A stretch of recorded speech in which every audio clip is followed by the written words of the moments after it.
Did Allah give you wealth? Do you feel comfortable? Do you feel happy?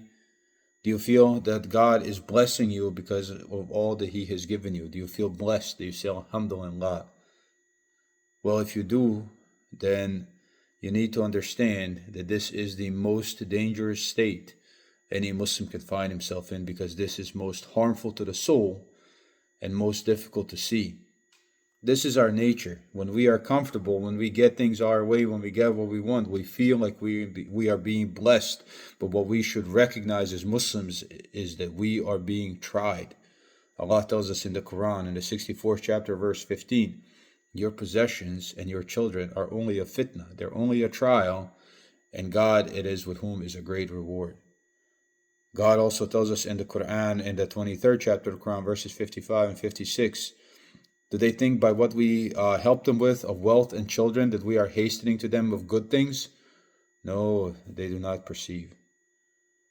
It's not a blessing. It's a test. And the sooner you recognize that as a Muslim, the better you will do. If this is how you are being tested, then you have to remember sadaqah. You have to remember sadaqah. Of course, it's important how you give it, but you also have to give it. Be honest with yourself. In the 9th chapter of the Quran, God is talking about hypocrites, and in the 75th verse, we are told, and then there are those who made a deal with Allah, a deal with God. If He gives us out of His grace, we will certainly give sadaqah, and we will certainly be of the good.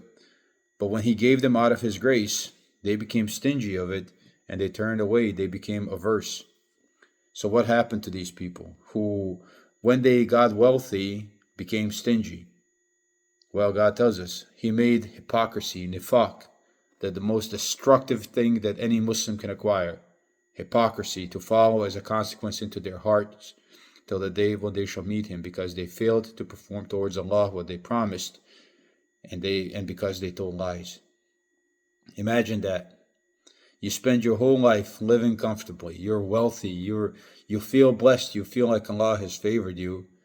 And in fact, all you're doing is living in blindness and hypocrisy until the day you come before Allah. Give your sadaqah. Give it to whomever you want.